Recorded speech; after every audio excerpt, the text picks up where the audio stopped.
Hello, my name is Dr. Bradley Alisea, and I'm presenting on the behalf of my co-author, Jesse Parent. And the title of this presentation is Charting the Future of Academic Fields with Cultural Evolutionary Trajectories. And we're both from the Orthogonal Research and Education Lab. So where do we begin this journey? We begin with something called SurveyCogModel. And this is part of the Cognition Futures Project, and the website is listed there on the slide. And the idea behind Cognition Futures and SurveyCogModel is that we're looking to do surveys of particular academic fields. And the example we'll give here are computational models of cognition. And so the idea is to how do you approach surveying an academic field when you're doing self-guided research? How do you, navigate your way through and make sense of it? So one of the questions that arises is what and how should I study? So you see these papers on the right. You can conduct a literature search. So you can find things like this. You can synthesize the information in those articles, and you can try to make sense of the trends. But it's not as easy as just trying to do this sort of without a methodology. So you also want to characterize the fundamentals of change. And so one of the ways we typically do this is by using the Kuhnian paradigm shift. And so on the right, you can see a picture of the paradigm shift. Basically, there are these paradigms that displace other paradigms rather abruptly, and it's usually in response to some sort of crisis in the field. This can yield insights into shifts in consensus over time, but it's always beholden to this crisis revolution narrative. So we don't want to be biased in our assessment of change and how that happens. So in any case, this doesn't take into account the generative and genealogical nature of cultural change. So what do we want to characterize? The first thing we want to characterize are cyclic, convergent, and divergent trends in the literature. And so examples of this include the winters and summers of AI. So there are these AI winters and AI summers. AI winters being these fallow periods of productivity, some AI summers being very fertile periods of productivity, and how do those get triggered and how do those interact? And they're obviously cyclical, but what's the sort of the rate of change? Another thing we want to look at in terms of this are the relative contribution of allied fields, such as cybernetics. And so cybernetics, the influence waxes and wanes over time, and we want to understand how that interplay operates. Another thing we want to look at are the role of individuals and their influence on the field. So Rich Sutton, who's the father of reinforcement learning, published an article called The Bitter Lesson, and that's an example of a distinct intellectual position someone has taken on some major thing in the field. In this case, the roles of computation and knowledge in artificial intelligence. And so we can characterize how those views influence the field as a whole. So we also want to characterize, aside from these trends, we want to create an evolutionary approach that provides a means to investigate these trends. But we don't want to just create a generic evolutionary approach.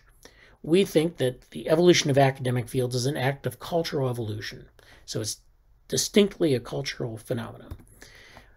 But there are also multiple ways to characterize historical features. And these historical features include theories and models.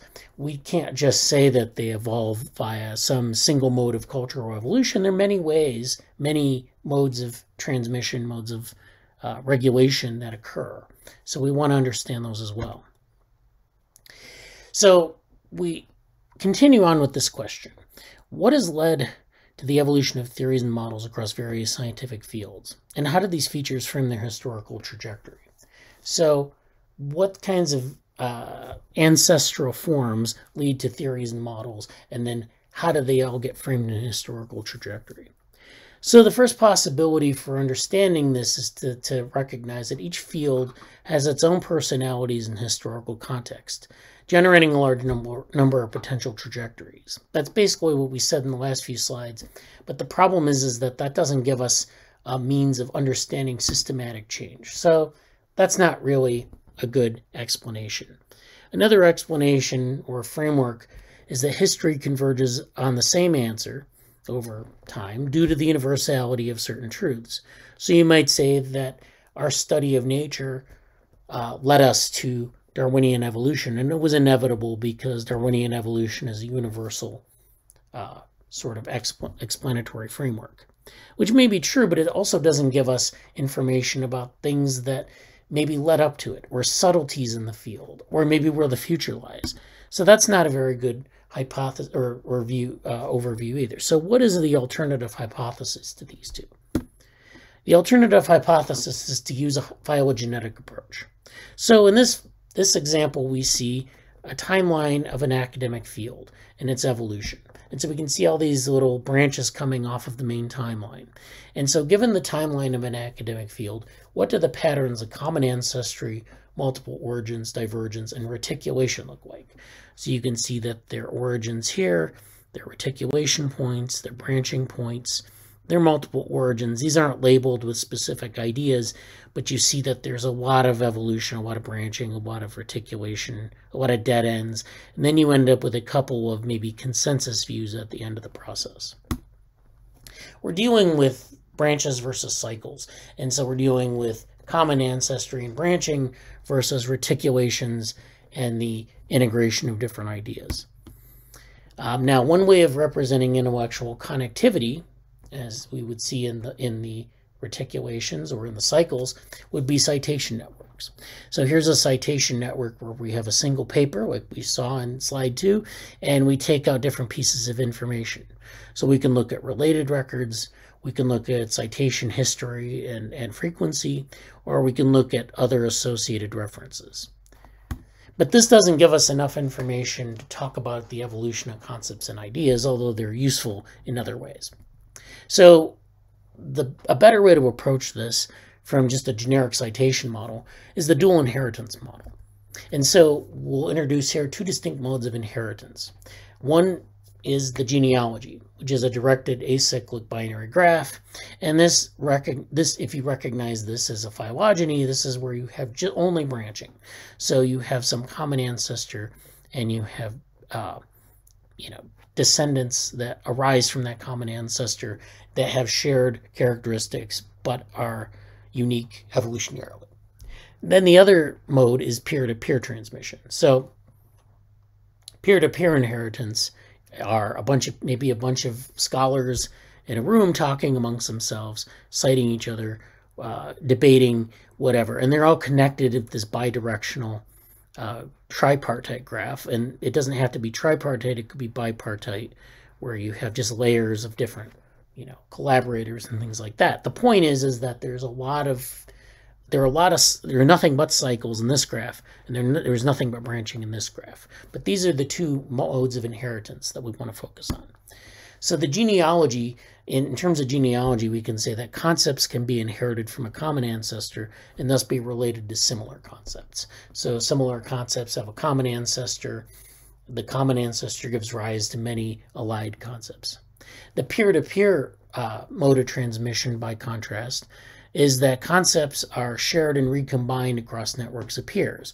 They're not necessarily inherited from a common ancestor. Maybe they're remixed, or they're, there's a dialectic where one idea beats out all the other ideas, but this all happens in a very interactive fashion.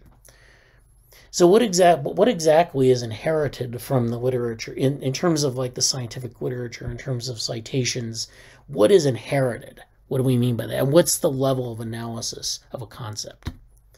So one way to represent intellectual connectivity and evolution is through citation networks, as we mentioned before. There are three ways we can look at this. We can look at terms. So in terms of all the metadata that we have, we can look at terms like cybernetics, information, feedback. And so we can ask questions about these terms. How does the language change over time? New terms might emerge, others disappear. Cybernetics appears in the literature at some point, so does information. Is this a half-life model? In other words, does cybernetics appear and then just decay over time naturally? Or does it, diversify into other terms? Can you create a clear phylogeny of these terms? Or, is it maybe harder to do than just simple, phylogenetic branching? Another thing is we can look at references and the year of the reference. So we look at this paper, which was an influential paper from 1969 in the field of cybernetics, allied to our main field. How do these connect over time? So we can look at what's been cited along with this paper, or where this paper has been cited, or the papers that were cited in this paper. We can also look at similar concepts. So this reference in year denotes a concept, and then we can look at other papers that introduce that concept and relate them. Which references demonstrate serial advances in watershed ideas? And we can find that out. This happens to be one that introduces a watershed idea. So we can classify them in that way and use those as tools for looking at evolution. Finally, we can look at authors. Different authors have different subspecialties and points of view. But we also have intellectual ancestry, which is where you have all these people have advisors, and they all had advisees. And so we can track, and that's actually something that you can track purely phylogenetically very easily. So we also have these what we call regulatory events. If we go back to the phylogeny that was proposed several slides back, we can see that we can identify different types of regulatory events. One of these are branching events. So these might be due to something like a taxonomic revision or a theory article that proposes a new derivative theory of something old. Like, people were trying to revise the neosynthesis in evolution. So there might be a theory article that branches off from that, or where they introduce new species as a taxonomic revision. So in this case, you have alternative hypotheses that are generated and new terminology that's proposed. In this case, we have reticulations. So these are maybe an example which might be a replication study, where this study was, there was a result, and then this study replicates it or confirms that study. So now there's a reticulation, and this line continues on and is reinforced. So similar ideas and hypotheses reinforce each other through these reticulation events. But you also have suppression triggers. So a suppression trigger is a bit trickier. It's basically something that leads up to some event that's cyclical. So for example, one development can suppress other developments. A key advance can reveal subsequent weaknesses. In this case, we have a paper, say, that was very successful. And then its success ultimately shows sort of the weaknesses of the approach. And so by everyone adopting that one technique, they see the weaknesses and it suppresses further development. So that's what you kind of see here, where there's a paper that arises with a technique, it suppresses further developments, and it doesn't evolve anymore. And so you can have these types of suppression triggers in the phylogeny. And then finally, we have these paths not taken. So these are all things that generate scientific variation, but never really take off in the literature, and so don't really have much of an evolutionary history. And so these actually have sort of a half-life because the paper is paid attention to for a little while and then never really sustains itself. So these are proposed ideas that are reinforced by similar ideas or hypotheses, but they don't really have any evolutionary future. So if we restate the dual inheritance model, we can see that there's proximal evolution, which is this reticulating network where colleagues are at work. Maybe they're in a seminar, or they're doing citations, or they're engaging in topical debate, and they're all sort of influencing each other. And then there's this other mode, which is longer-term evolution, which is the consequence of social networks like advisors and advisees, and the spread of some of these preferential epistemologies that emerge out of the proximal network. And they are tracked, the longer-term results, the ones that have an evolutionary life about them, can be mapped to this longer-term model of evolution. So tools for the future of research, tools for the interdisciplinary research future. That's our hope from presenting this, that people get this idea and sort of adopt it and run with it. And thank you for your attention.